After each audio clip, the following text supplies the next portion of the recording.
Back from their break, I'd just like to invite Juna Jacob to turn on her camera and microphone and introduce our next speaker. Thanks, Dale. Hello, everyone. Welcome back. For those of you who don't know me, I am Juna Jacob, and I am a professional agrologist and a director on the Saskatchewan branch executive. I am happy to introduce the next speaker, Richard Gray. Richard's session is titled Flawed Greenhouse Gas Accounting and the Implications for Agricultural Mitigation Policy. He is a professor of agricultural economics and grain policy chair in the College of Agriculture and Bioresources at the University of Saskatchewan. After graduating with BSA and Masters of Science degrees, Richard was employed 5 years as the provincial crop market analyst before pursuing his PhD from UC Berkeley. During his 33-year career at the University of Saskatchewan, Professor Gray has been an active classroom teacher, and I do recall I may have been one of his students.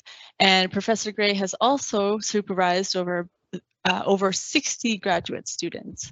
Richard's extensive published research has examined many aspects of agricultural policy with a particular focus on agricultural innovation.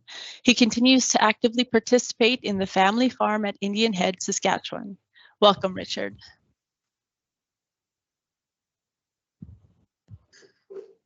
Well, thank you very much. It's a real pleasure to speak to the Saskatchewan Institute of Agrologists.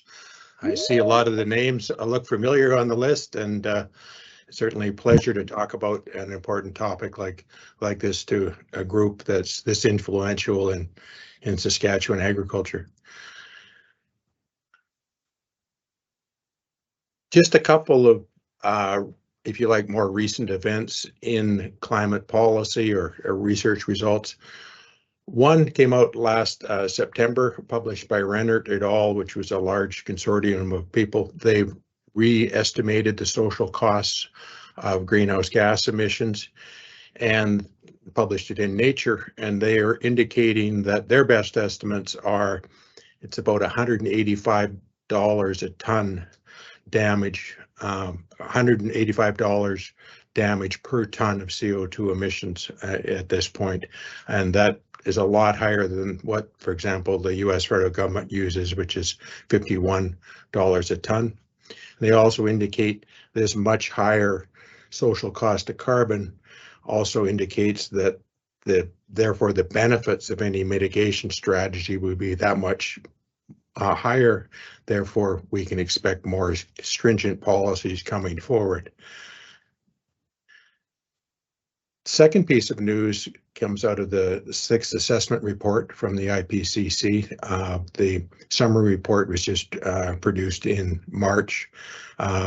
What that report says is not good news. It says it says we'll very likely exceed the 1.5 degrees centigrade target that the Paris Accord had, and current trajectory suggests it's going to be much harder to limit warming below 2 degrees centigrade.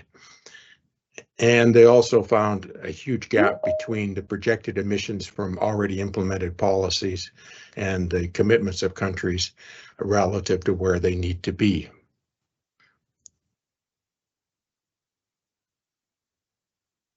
This figure appears in the report. On the left-hand side, you will see the black line. Those are actual recorded emissions between 2000 and 2018, and you can see quite an uptick in emissions during that period of time. And the rate of emission, or the height of that line, is actually highest last year. So we're actually still emitting more greenhouse gases each year than we did the previous year. The red line indicates what will happen to total greenhouse gas emissions if all the implemented policies stay in place in the future. And what it shows is that rather than emissions coming down, they'll more or less level off, but that still will result in very significant global warming, and they're suggesting that could lead to global warming of 3.2 degrees, which suggests that, which is well into where the scientists expect huge costs for the climate. So there's a green line there. The green line suggests that if we want to limit warming to 2 degrees Celsius, we have to act pretty fast and we have to act pretty aggressively. And to limit degrees to warming to 1.5 degrees, it would have to be almost drastic action. So we're at this point where greenhouse gases are still increasing the rate of emissions, and we're going to have to turn that around and actually get to net zero to meet anywhere close to even the 2-degree target going forward. So it's pretty dire in terms of the need to do things. What's that mean for procrastination is certainly graded as urgency. I pointed out to my students that Our Common Future was written by the Brundtland Report in 1987, 36 years ago, and they basically laid this scenario out then. In 1998, the Kyoto Accord had the objective of bringing emissions down to the 1990 levels. That was 25 years ago, and we've continued to go up rather than down. Last year was a record year for emissions. So I guess in one way to think about it, we're headed for a climate disaster, but with our collective foot still firmly on the accelerator. Just a sec here. Somehow went backwards. Let's try again. Okay. I think these paths are far too costly to be accepted, and world leadership will eventually slam on the brakes and actually take some very severe mitigation, implement some very severe mitigation policies that we haven't seen to date.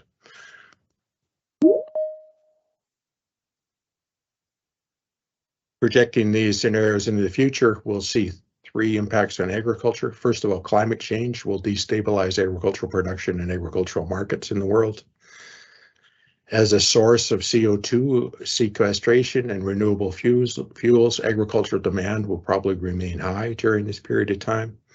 And as a major source of greenhouse gas emissions, mitigation policy will impact nearly every aspect of agriculture going forward. What I want to do today is I want to describe what I call a critical flaw, or has been called a critical flaw, in the UNFCCC greenhouse accounting system and its foreseeable outcomes for agriculture and climate policy. I'll then use Canadian data to illustrate the extent the flawed accounting has distorted the measurement of Canadian vertical greenhouse gas emissions in agriculture. And I'll also illustrate how more complete greenhouse accounting would reorient national agricultural policy away from biofuel use and towards net carbon sequestering crop production. And I'll also point out that one of the best ways to get there is through investments in crop-related or crop productivity increasing research.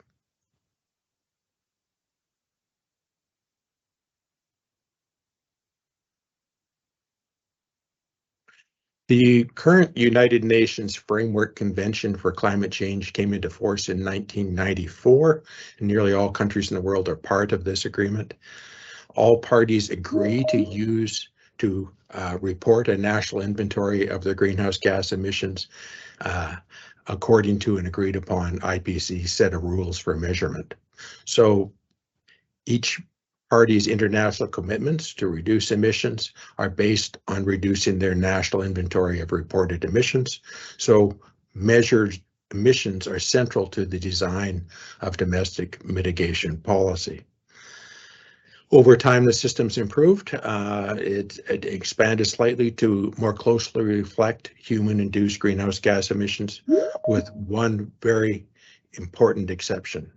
The large amount of greenhouse CO2 removed from the atmosphere and stored in crops, and the CO2 that is emitted when these crops are digested and burned are excluded from measurement. So in other words, the CO2 you're breathing out right now is not part of the atmospheric CO2 according to the current measurement system. Parties to the accord, the way it works generally is that each country, it's like they put a bubble over it, and they're responsible for the emissions that take place within or over their soil. Just a sec here. I wanted to turn that.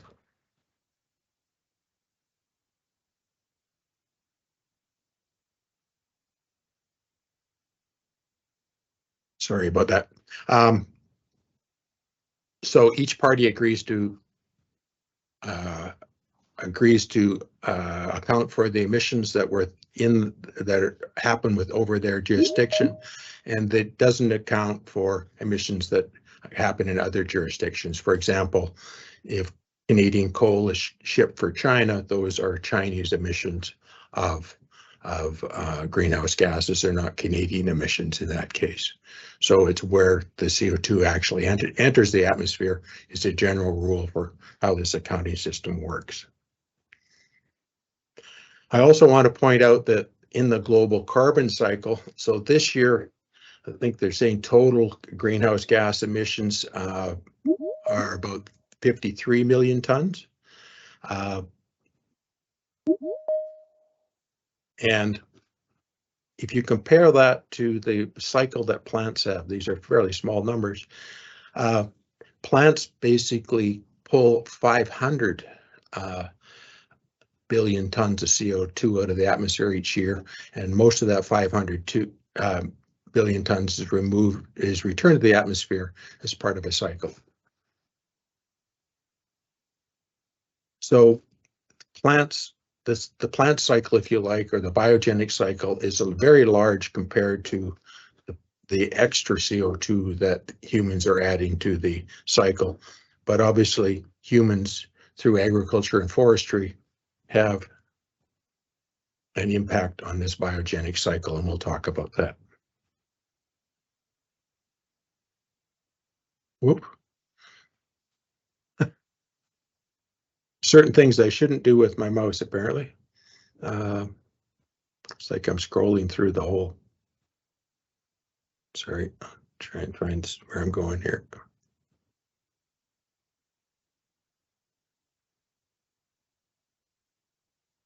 My apologies. Okay, so most of agricultural CO2 is excluded from measurement. Grain is approximately 43% carbon. And given that CO2 is about 27% carbon by weight, each ton of grain produced requires about 1.65 tons of CO2 to remove from the atmosphere. So it's pulled from the atmosphere through photosynthesis and by the plant from the atmosphere. When a ton of grain is burned or digested, oxidized if you like, that carbon in the grain returns to the atmosphere as 1.65 tons of CO2. But according to the current measurement system, because this is just part of a carbon cycle, both the annual sequestration and the annual emissions of respiratory CO2 are not included in national greenhouse gas inventories. You think about the whole world and you think about a cycle. Basically, cropland removes CO2, shows up in the form of harvested grain. The harvested grain gets eaten. Whoop. Sorry. I cannot use if I move my mouse at all, it advances slides. So I'm sorry about that. So basically harvested grain, when it gets consumed, the CO2 is removed to the atmosphere, and then the next cycle, the grain is removes that CO2 from the atmosphere, it's put in grain, it's digested, and that's part of an annual cycle.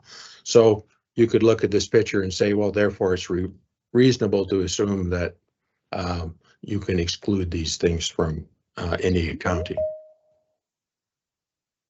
But this, in fact, is a flawed way of looking at it, because the production and use of grain are actually distinct activities that are controlled by different economic agents in different jurisdictions. Biogenic emissions do not balance at the national level when grain is traded. For example, if Canada were to, use more biofuels, that wouldn't mean that would produce that equivalent amount of grain. It would have to come in or out from some other source. Similarly, greenhouse gas emissions do not balance for firms, individuals, or industries. And if you take the accounting out, you remove all the incentives to manage these flows.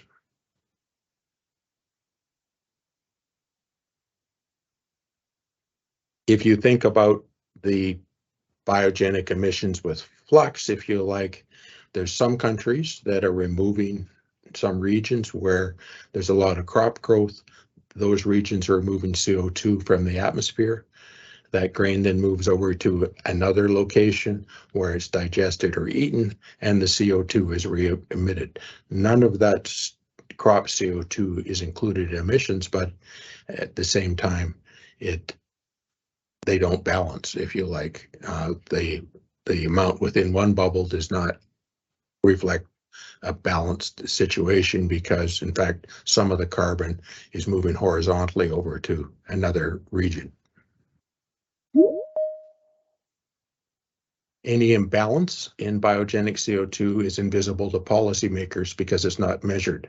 This is certainly the case, currently the case in Canada. If you like, look at our current greenhouse accounting in Canada. In the crop sector, we talk about soil organic matter that goes, CO2 that goes into soil organic matter. We talk about fossil fuel emissions and fuel use. You would think about nitrous oxide emissions from the crop sector. And over in the other land, or the livestock sector, you think about, again, fossil fuel use, but also methane. So those factors are included, but none of the flows from the photosynthetic sequestration or the oxidization of grains is actually included within the accounting system. So in our current system, the average emissions between 216 and 220 are about 36.8 million tons of CO2 equivalent a year from agriculture, which represents a significant portion of Canadian emissions. When I started down this road, I thought I was maybe the only one that could see that there was something awry, but it turned out that, in fact, this has been established. Searchinger published an article in Science in 2009. And the title of the article was entitled "The Critical Flaw in Climate Accounting." And he predicted this flaw in accounting would lead to high grain prices and carbon-intensive clearing of land and food insecurity. All of those things have come to the fore. Despite what Searchinger suggested in 2009, and this is subsequently followed by a lot of other researchers, the current system stays in place. And so, again, the grain emissions, biogenic emissions, stay outside of the current accounting system. By our calculations, the current accounting system excludes 58% of Canadian agricultural emissions and 94.4% of actual sequestration within the system. So a lot's missing out. What's going on here? Sorry about that. I moved my mouse about half an inch, and so I don't know what's going on here. I'll try again. Oh.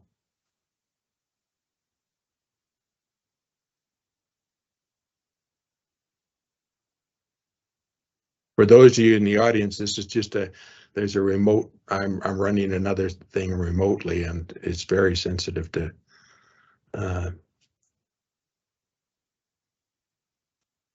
okay.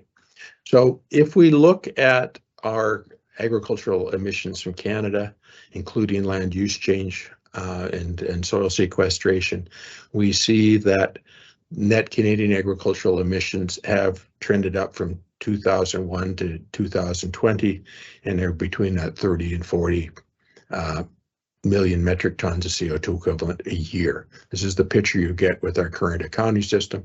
This is why governments are focused on agriculture.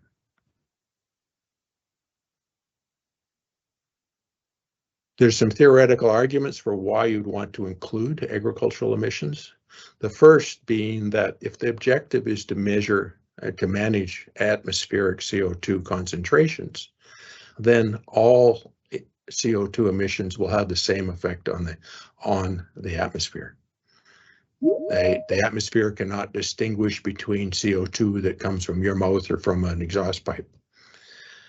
Second, emissions and sequestrations that are not measured in national accounts will not be reflected in domestic policy. So there will be no incentive to measure, to manage those emissions if they're not measured. Third, not everyone in the world has active mitigation policies. In fact, Paris Accord only covers, the commitments in the Paris Accord only cover a small portion of current emissions, and where CO2 is priced, for example, it tends to be priced around $3 a ton rather than $100 a ton or something like that. So not priced is not full coverage, so that has to be acknowledged. And for those countries that don't have active policies, they are going to respond to market prices, and it'll dictate how they produce food, how they clear land, how they use biofuels. All of those things will be dictated by the market, not necessarily policy in other countries. So if you take actions to mitigate policy that has an impact on the market, it will also have an impact on the international market. So the biogenic cycle is not isolated from the other emissions in the rest of the world by any means. In fact, they're connected via markets. If we look at the current policies in the world, you'll see a situation like this. On the left-hand panel, greenhouse gas mitigation policies have two effects. First of all, they tend to increase the demand for grains, basically biofuel policy, and by taxing fossil fuels but not taxing biofuels, for example, that creates an additional demand to use biofuels, which increases the demand for grain.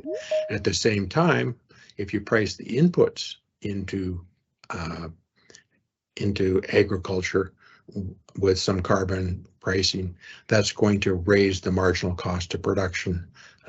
And so the combined effect is increasing the demand and reducing the supply of grain within those countries that are trying to mitigate greenhouse gas emissions. The result is less exports from those regions, and the world price increases as a result. If the world price increases, you go over to the right-hand panel, higher prices have a very predictable effect. If world grain prices are higher, there'll be an incentive to clear more rainforest, convert peat bogs into palm oil production. There will also be some reduction in demand in the rest of the world, and that can either come from two sources: reduced biofuel use, which would actually probably cause an increase in emissions, or reduce food, which would be part of the food insecurity problem.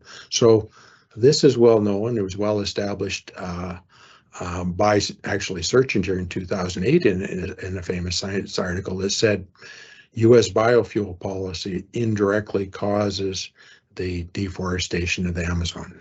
So these effects are well known. This is how our current measurement system incentivizes policy.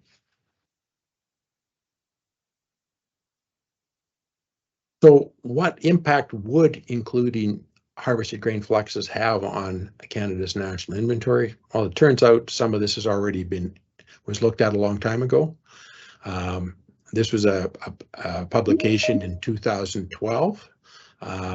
If you look through the list of authors, one of them was Brian McConkie. It was an international, a North American group that looked at emissions from agriculture and tried to incorporate the CO2 effects from grain into the accounting, and they called it net ecosystem emissions. And what they found was, if you look at this map, I better not move that cursor. If you look at the map, the blue areas and the green areas are where CO2 is being removed from the atmosphere, and the yellow and the red and orange areas are where it's being emitted back into the atmosphere. So if you look at the prairie region in the crop products, you can see that distinct blue color that suggests that there's a lot of CO2 actually being removed from the atmosphere in those regions, and it's being emitted in other regions like Texas and California, where there's a lot of use of grain products but less production.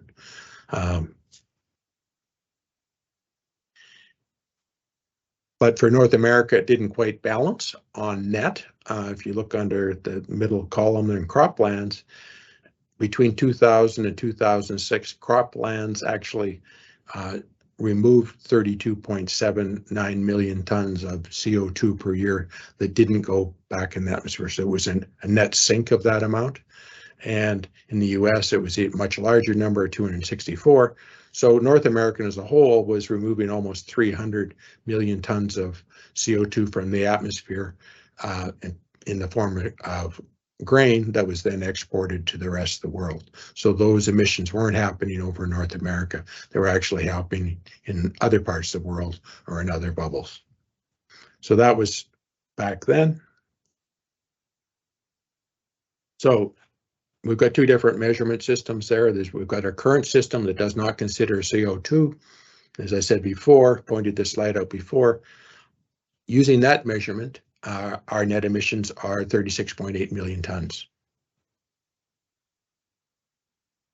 If you actually include the CO2 fluxes related to grain growth, or if you like, production of grain and then the removals, there's 157 million tons of CO2 removed per year by crops in Canada, and 72 of those of 72 million tons gets re-emitted within Canada.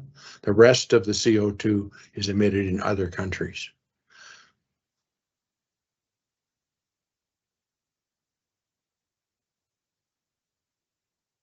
Just to, I don't expect you to read through all the tables, but I think it's worthwhile going across the top row of this to show how I arrived at these calculations.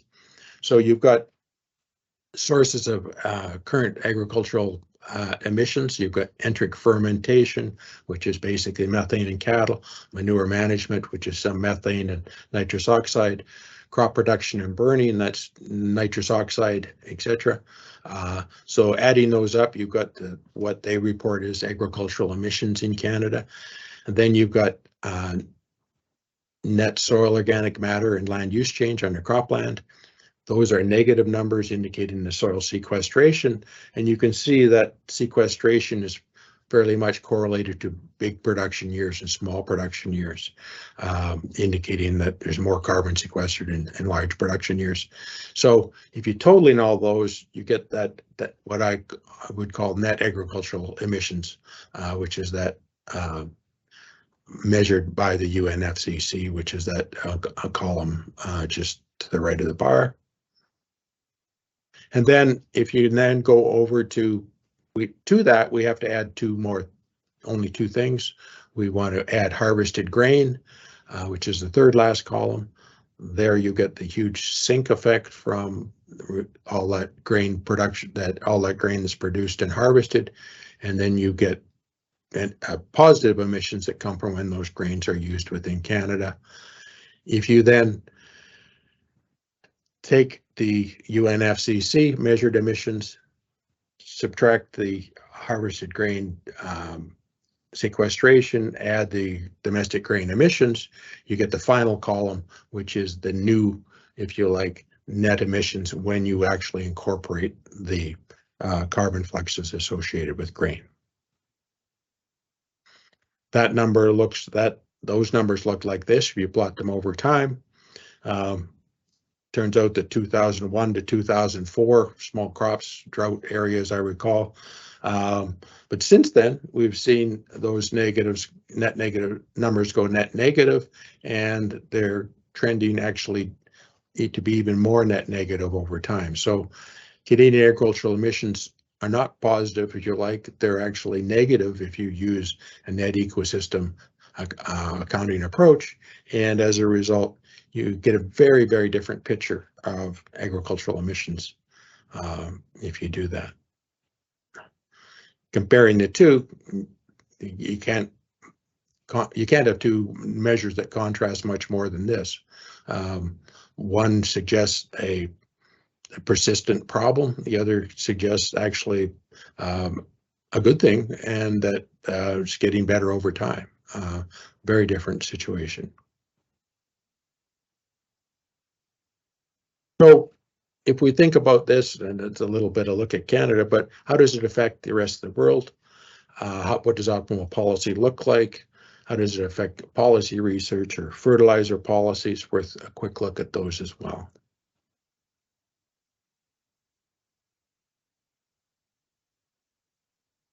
Okay. In economics, we talk about Pagovian pricing sometimes. The idea is that if there's something happening in a market that creates an external effect, and it's a negative effect, you want to tax that production or consumption that's causing it. So if you think about our current system, there's production inputs that are subject to tax, and there's also fossil fuel taxes. So those are both things that are subject to greenhouse gas taxes. And then if you start thinking about the net ecosystem emissions, you actually want to think about the positive externalities created by growing grain, which actually removes CO2 from the atmosphere. And you want to, in this case, it's so much per ton of grain produced because the carbon content of grain is almost constant. So that's a pretty easy number to figure out. And it turns out that's a pretty big number. Even at that US estimate of $51 a ton of CO2, it works out to be a benefit of about $100 a ton to the rest of the world for every ton of grain that's grown or removed from the atmosphere. And that range is all the way up to 418 if you take the latest value in the bioresidol in the nature that I started with. So those are big numbers, those K. How does it affect the markets? Well, if we were to reflect both externalities, the benefits you get from sequestering grain when you produce it, and the costs that are extra costs that are induced when you actually use that grain, you basically have two effects. One is you would reduce the amount of grain you'd want to consume in Canada, and two, you'd want to increase more to improve your greenhouse gas balance, if you like. So to reduce greenhouse gas in Canada, you would want to, again, increase supply of grain or production of grain and reduce use. What's that do? It means that regions that adopt this accounting would therefore have higher net exports. Those higher net exports would go onto the world market. That would, in fact, lower the world price of grains. And if you lower the world price of grains, that would reverse the incentives to, or certainly reduce the incentives to clear rainforest, and it would also allow increased consumption, which would be either addressing food security or perhaps biofuel use in other jurisdictions. So it's a very, very different policy impact than what you would have with the UNFCCC accounting. So the accounting does impact what happens internationally as well. If we think about what we're trying to do in Canada right now, we're only measuring, if you like, input related emissions, I would say, from agriculture. And so our goal is to say, let's reduce input related emissions, fertilizer emissions and methane, things like that. But we also want to try to increase production at the same time. So we want to be in that green area if we possibly can, but it's hard to, it's difficult to increase production while reducing inputs. So if you think about let's say there's an external effect from using nitrogen fertilizer. In theory, you would want to internalize those effects by adding a tax for the use of fertilizer. If you were to do that with our current accounting system, it's very clear you would put on less fertilizer than you would if you just left the market unpriced, if you like. That's with the UNFCCC accounting. If you include the carbon that's sequestered in grain, you get quite a different picture. Because as you increase grain production, you're actually removing additional CO2 in the grain. And that means that anything below that yellow line is actually a net reduction in CO2. So it's possible to use more inputs and still have a net reduction in CO2. And on this graph, if you like, some of your economists might get a kick out of this, but basically what it means is if we take into account that grain actually has an additional value, i.e. it's pulling carbon out of the atmosphere, we have to take that into account when we're thinking about reducing fertilizer. So we have to think about nitrous oxide, but we also have to think about the CO2 sequestration. And as a result, we could easily end up saying maybe more nitrogen is optimal rather than less. If you think about how you would genetic advances would be measured under these two systems, if you take the red line, which is our current way we measure emissions in Canada, if you have a yield increase, and let's say we had research that shifted all the yield up over time, that would almost certainly increase emissions under the current accounting system, because grain, you would have more grain to harvest and move, transport, etc., and maybe more fertilizers, but you'd certainly unambiguously increase emissions under the current measurement system.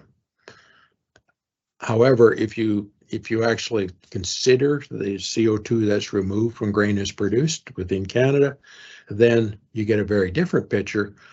A genetic yield improvement would actually result in even more sequestration or more CO2 removals in the atmosphere, and it would show up as a very positive thing for the economy. In fact, more so than what you'd get from a simple just looking at the value of grain production. You'd also want to include the value of the CO2 that's removed from the atmosphere. So if that's the case, then it changes the incentives. If you look at public research, obviously yield increasing public research, it would then become a very efficient way to reduce greenhouse gas emissions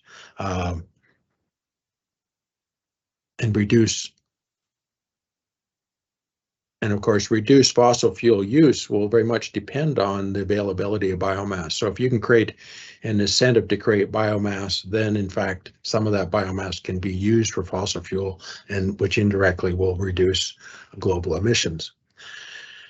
Frankly,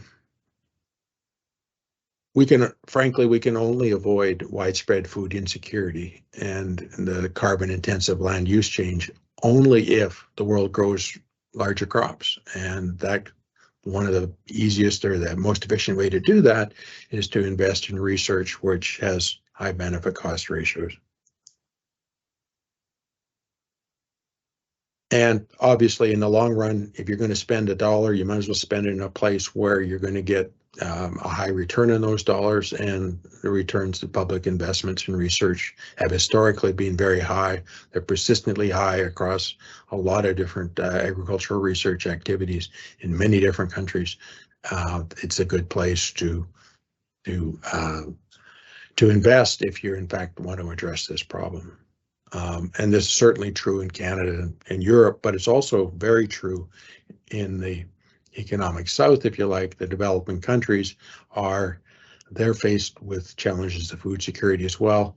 If we can intensify existing production, we'll certainly reduce the incentive to land use change, etc., and address food security at the same time and reduce emissions. Okay, so in summary then, the summary report of the IPCC, the sixth assessment report, suggests we're likely to see environmental and economic events of climate change a decade sooner than anticipated. The social cost of carbon dioxide has now been estimated to be much higher than it was a few years ago. This will result in very aggressive government policies to stem the tide of climate change, whether that's in Canada or elsewhere, as many governments are going to go down that road. Agriculture, in particular crop agriculture, is in a unique position to reduce atmospheric CO2. But at this point, the large biogenic CO2 fluxes, that should be fluxes, associated with crop production and crop use are excluded from greenhouse gas accounting.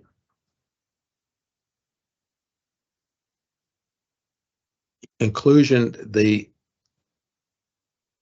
exclusion of biogenic CO2 emissions is a critical flaw in climate accounting, which contributes to global food insecurity and widespread carbon-intensive land use change.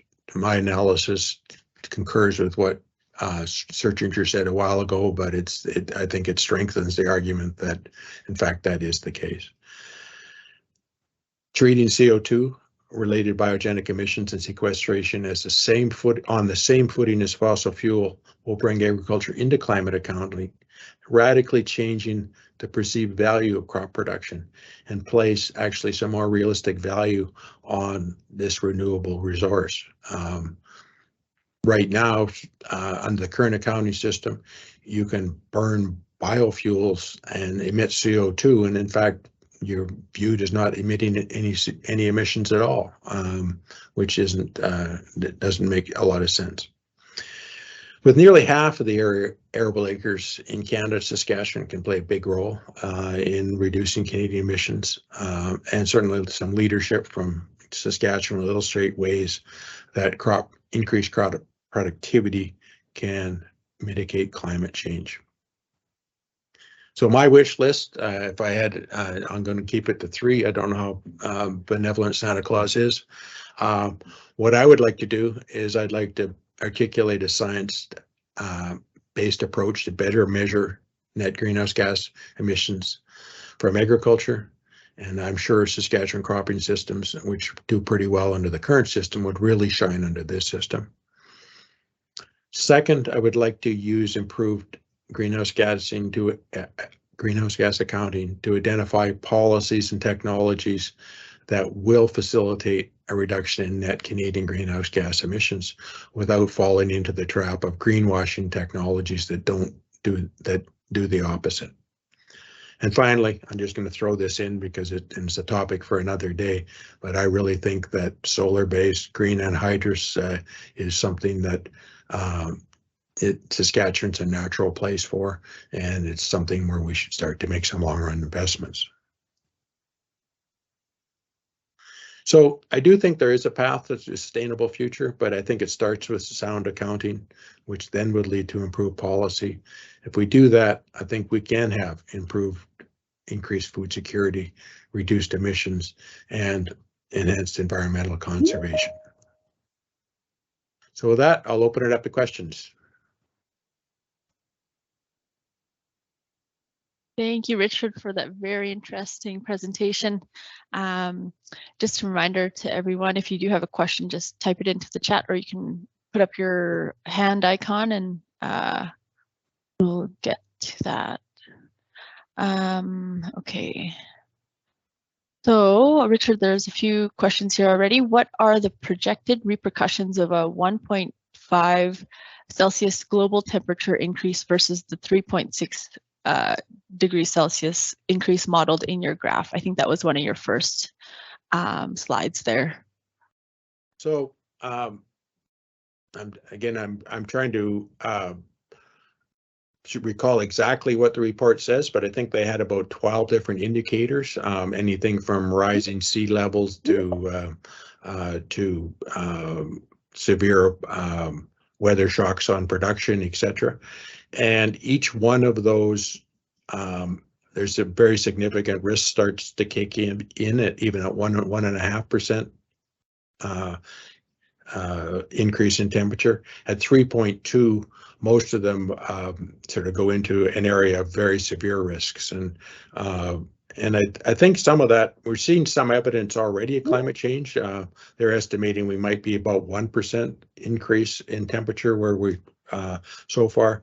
And we're seeing things like a tornado that touches down and travels for 270 miles. There was a typhoon in the southern hemisphere that was the largest, had more energy consumed during its life than any other storm ever recorded in history.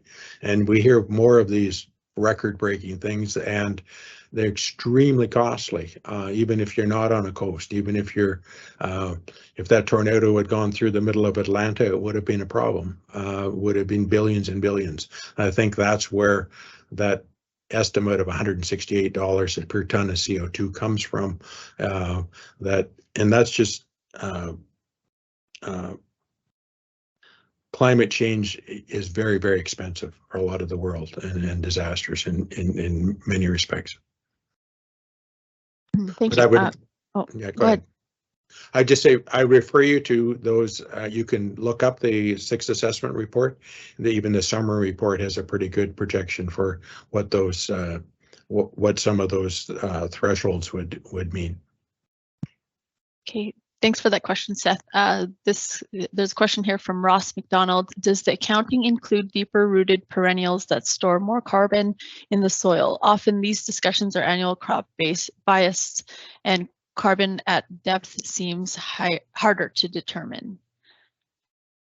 I did not, again, I assumed that the current accounting system, which does include some soil carbon sequestration, would remain the same. Obviously, another improvement you could make to the accounting system would be to improve the way we look at soil carbon and incorporate better measures of for technologies or cropping like perennial crops. I think that would be important. The other thing I would point out is that Canada has this huge boreal forest resource, and there's a tremendous amount of biogenic cycling within that system. Managing that in different ways may have huge impacts as well, and I didn't get into that. Scott Wright, he also adds, good question, Ross would like to also add the question as to how deep in the soil is stored carbon counted in. Again, that's more of a, there are a lot of measurement issues around soil carbon right now. I think that some of the results from the Prairie Soil Carbon Balance Project would sort of highlight some of those issues. I'm not a soil scientist. I'm not going to get very far into this. Right now, I'm just saying, let's account what we can count. We can usually weigh grain. That's an easy accounting to do. Why would we leave that big one out? Mm-hmm. Okay, so Graham Gilchrist asks, if I understand your bubble approach, the growing grains only get accounted for by what Canadians eat, and you can't use as an example Canadian grains eaten in the US. The national population limits on farm claims. Am I correct? Is that correct? That's correct, and that's the in this other system. I would also say, though, in our current accounting system for fossil fuels, that's true as well, that if we export oil and it's burnt in the US or in China, it counts as emissions in those countries, not in Canada's. So the current system for fossil fuels says that emissions are counted where they're actually burned or where the carbon actually enters the atmosphere, not where the carbon came from. So this would put agriculture on the same footing as fossil fuels in that respect. Okay, so Tanya Campbell, she says the Amazon rainforest was addressed when crop prices increased, as in the removal. But what about prairie grasslands that are being removed and the potential carbon that's sequestered that is being lost? What steps are being taken to ensure that grasslands are protected? That's a good question, and probably out of the scope of what I'm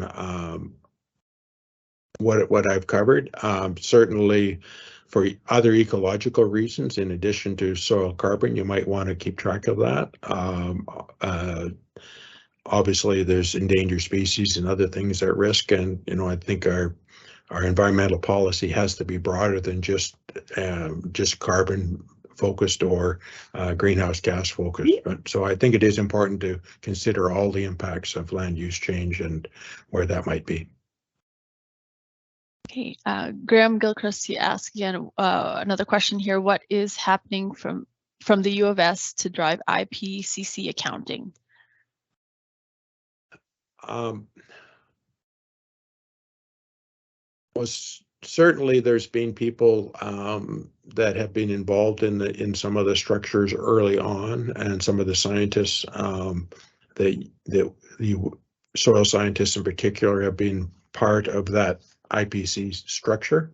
But I would also say that the current climate accounting system is agreed to by the parties of the UNFCCC. So there is a little bit of rigidity in that, and I don't think it would be that easy to change that. In terms of actual what's happening, I'm spending a fair bit of my time and plan to spend the next 2 or 3 years developing this and working on it. I'm hoping that I'm certainly want to publish this work in a good journal, but I also want to work with Searchinger and some of these other very high-profile, influential individuals to, if you like, build a bigger consensus around the need to include both forms of carbon dioxide, because they're related to each other in markets. Okay, David McTaggart, he asks, does the change in the volume of exported grain from Canada since the early 2000s make the Canadian agricultural emissions under your suggested calculations higher or lower than they are on a net global scale? They would. Increased exports means that there is more grain being produced in Canada than used in Canada. So that would actually increase or improve our net balance. In fact, it would bring the net emissions for Canada as a whole negative. Will bring that down. So agriculture, an increase in exports means that there's more removals than there is sequestration happening. So that basically means that agriculture, if it is a net sink, becomes more of a net sink. Okay, Graham Gilchrist asked, did you account in your system in the event a human in greenhouse gas taxed for eating bread to allow for the grain producer to be given credit? I have not suggested how actually you would actually fund this program at all. I'm suggesting that, at least in policy, we should be measuring the effects clearly so that we can come up with policies that are reasonable. And I would say it's probably unreasonable that farmers would get a $400 a ton check over and above the market price to produce grain. I don't think that's going to happen anytime soon. But I would also say that there is a fundamental trade-off. If we want to manage the environment, it is going to come at some cost to consumers, but our current system puts most of that cost on the foreign consumers and in consumers that can't really afford more expensive food. And I think we can do better than that. Okay, Kevin Hirsch asks, what are the odds for such a big change in the counting system for sequestration in grain? It's a good question, Kevin, but I don't, it's an awful big windmill to tilt at. I don't see it happening anytime soon. I'm a pessimist when it comes to policy change, if you like. But I do think that there's some chance that if it's well enough articulated, it will at least some of the thinking will get more clearly put into the way we treat other policies to mitigate greenhouse gas. So certainly in Canada, if we can make the case that this is if we do this, let's say,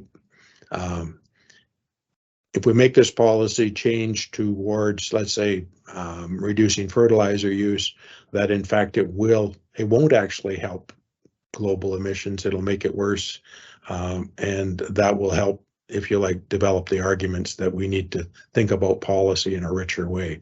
But I don't, I don't think, I've thought about this a while, but I don't think we're going to see a change in this accounting system too soon. But that doesn't mean that we should continue to use a bad one either. I think we have to at least, let's get the accounting system right so we can at least start to push for and measure things correctly.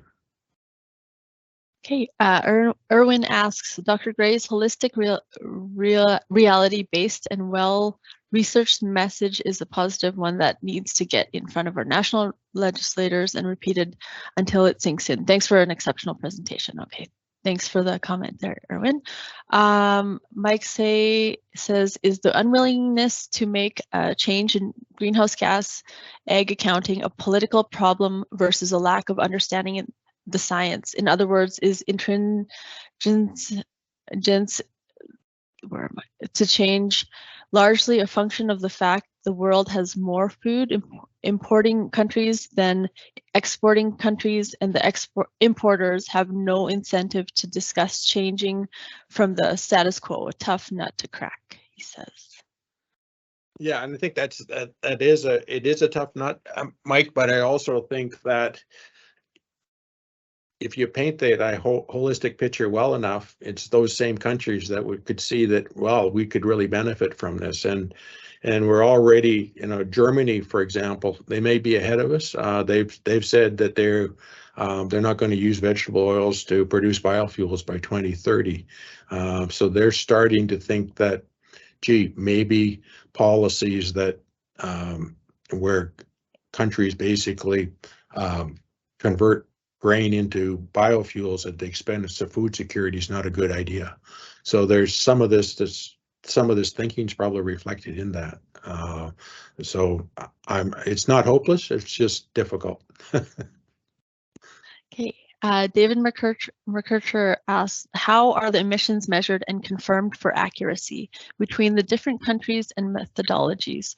In agriculture, we can have variances in sampling and testing methodologies due to all sorts of factors. On a global scale, it would seem those variances would only increase. So what would be the agreed methodology to get accurate results to show true improvements or deterioration resulting from each country? Okay, well, first of all, the system is established for the IPCC to review the actual practices that are being used in countries. So if a country wants to propose a different measure, they actually have to take it to the IPCC and get it approved. In terms of grain, it's actually pretty easy. I mean, you can do that with stoichiometry. You just burn the grain, see how much weight you lose, etc., and you can figure out what there was, how much CO2 there was in that. And it does not vary a lot across grain. Once you account for moisture, the rest is that carbon's more or less a pretty constant amount, maybe slightly higher in oilseeds. So that's pretty easy to measure. Soils are really hard to measure, both because of temporal and spatial variability and density and other things. That soils are really hard to measure. Grains are actually, on a scale of 1 to 10, grains are really easy to measure. So adding this would actually might be certainly changes the system, but the overall precision actually may go up considerably just by including this. Okay, Michael Fitzsimmons asks, you mentioned the boreal forest. It has been greatly reduced in area since J. Stan Rowe mapped the forest regions of Canada. Would converting cultivated land back to boreal forest in the northern grain belt be a more valuable way to sequester carbon than producing more grain and canola in the same area? It depends. if you can do it, for example, just through genetic enhancement and better agronomics, you actually might be able. Certainly, some of the increase in production we've seen has come at probably no expense, almost no expense to greenhouse gases. The biggest problem with boreal forests or converting forest land is the large amount of carbon that's currently there. And my thinking is we need to a better way, or we need to at least think about ways to at least store that carbon.